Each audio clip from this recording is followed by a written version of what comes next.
Hello and welcome. This presentation was created as part of my preparation for the Advanced Sommelier exam.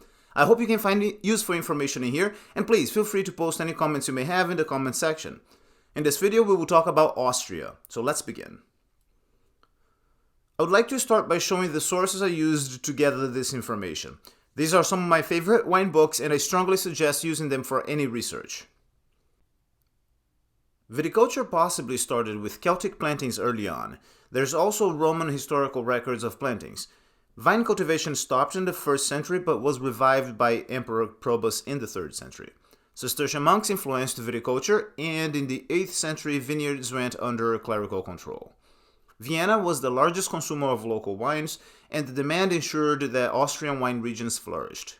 Rust became a powerful production region, leading to its independence, and unlike its neighbors to the east, the Ottoman Empire did not affect production as in Hungary. Emperor Joseph II allowed inns to produce and sell wines, which led to the Hugh tradition. Economical growth led to higher consumption and enological studies, and thus the creation of the Klosterneuburg School of Viticulture and Winemaking. Many regions were lost after the Austro-Hungarian Empire collapsed, and World War II physically damaged the vines and cellars. Rebuilding focused on efficiency and mechanization, but in 1985, Austrian wines suffered from adulteration via diethylene glycol, antifreeze, which led to the creation of strict wine laws, with Wachau establishing the most strict regulations. Austria is surrounded by Czech Republic, Slovakia, Hungary, Slovenia, Italy, Switzerland, and Germany. The majority of the winemaking happens in the eastern border, with 4 major winemaking regions called Weinbaugebiete.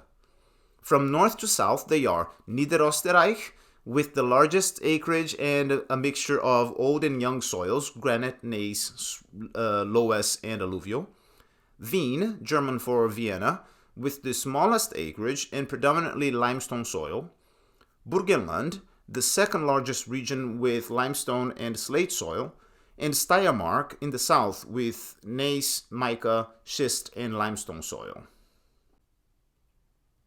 Niederösterreich has 8 subregions: Wachau DAC producing Grüne Veltliner and Riesling, Kremstal DAC producing Grüne Veltliner and Riesling, Kamptal DAC producing Grüne Veltliner and Riesling, Wagram DAC producing Grüne Veltliner, Weinfichtel DAC producing Grüne Veltliner, Carnuntum DAC producing Zweigelt and Blaufränkisch, Terme-Region DAC producing Zierflander, Rotgipfler, Saint Laurent, and Pinot Noir, and Triesental DAC producing Grüne Veltliner and Riesling. Wien, or Vienna, produces Wiener Gemischte Staats DAC, field blends made with Grüne Veltliner, Riesling, Weissburgunder, and Chardonnay. Vienna is also where the Hüdigen culture is so important that it was inducted into the UNESCO Index of Intangible Cultural Heritage.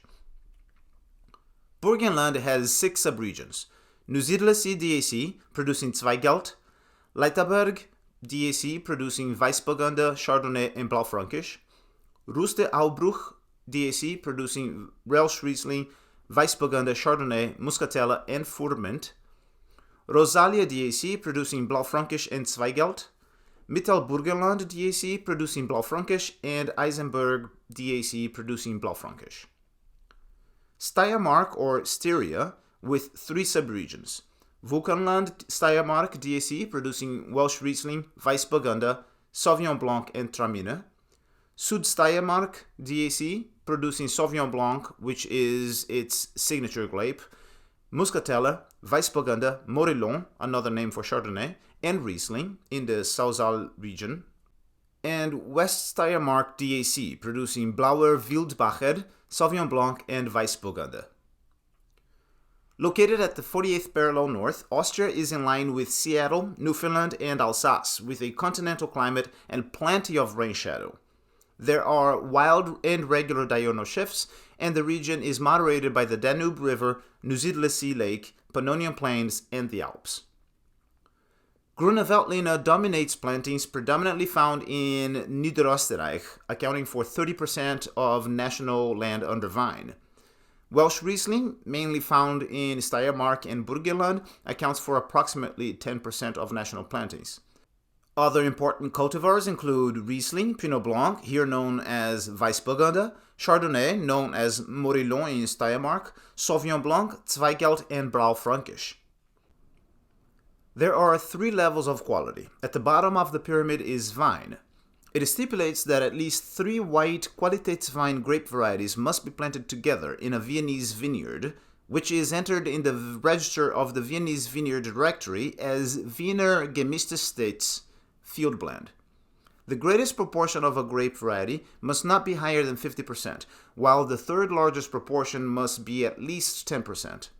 Landwein refers to a wine with minimum must weight of 14 degrees kmw, and that originates from a wine-growing region. The maximum yield permitted applies to land wine, and in the EU wine legislation, the correct term is a wine with protected geographical indication. Within the framework of the designations of origin for generic Qualitätswein regions, winemakers are able to fully explore the scope of stylistic diversity of their region. The only limitation is the list of 40 permitted grape varieties for the production of Qualitätswein. Consumers enjoy a fascinating diversity of wines in this category, ranging from fresh and fruity wines made from aromatic grape varieties to high-quality branded wines and iconic cuvée blends. Wines follow the Prädikatswein and Districtus Austriae Controllatus, DAC. Vine wines must be made without a geographic indication, a minimum alcohol of 8.5%, minimum acid of 4 grams per liter, maximum yield of 75 hectoliters per hectare. Landwein, equivalent to PGI, 100% of the grapes must come from one of 3 regions. Vineland, comprised of Niederösterreich, Wien, and Burgenland, Steierland, covering Styria, and Bergland, containing Upper Austria, Salzburg, Carinthia, Tyrol, and Vorarlberg. The production requirements are the same as in vine for alcohol, acid, and yields. Qualitätswein is the PDO correspondent. 100% of the grapes must come from one of 16 regions. Prädikatswein terminology is used, but the terms Kabinett and Spätlese are less commonly found. Kabinett was used for unchaptalized wines with a minimum must weight of 17 degrees kmw, equivalent to 84 degrees Oxyla, but now are more commonly substituted with the term Classique. Spätlese has been replaced with reserve for DAC wines. Beerenauslese, Trockenbeerenauslese, and Eiswein are still in use. Grüne Veltliner typically presents as pale straw with hints of green and medium to medium plus viscosity.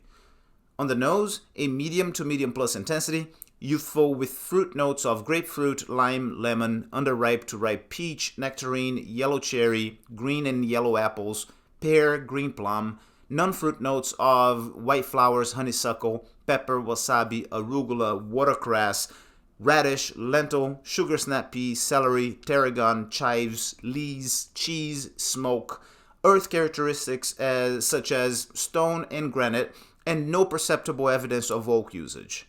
On the palate, a Smaragd Grüne Veltliner should present as dry, with medium plus acidity, medium plus to high alcohol, high phenolic bitterness, medium plus body, and medium to medium plus finish, dominated by bitterness. How about you? Have you ever visited Austria? What is your favorite Austrian wine? I'd love to keep this conversation going, so leave your comment below and I'll be glad to see what you have to share. I know this was a long presentation, so I thank you for sticking around and I hope that this was useful to you in any way. If you would like to see more of these presentations, make sure to subscribe to my YouTube channel or follow me on Instagram. I'm hoping to publish one video every week, so stay tuned for more content.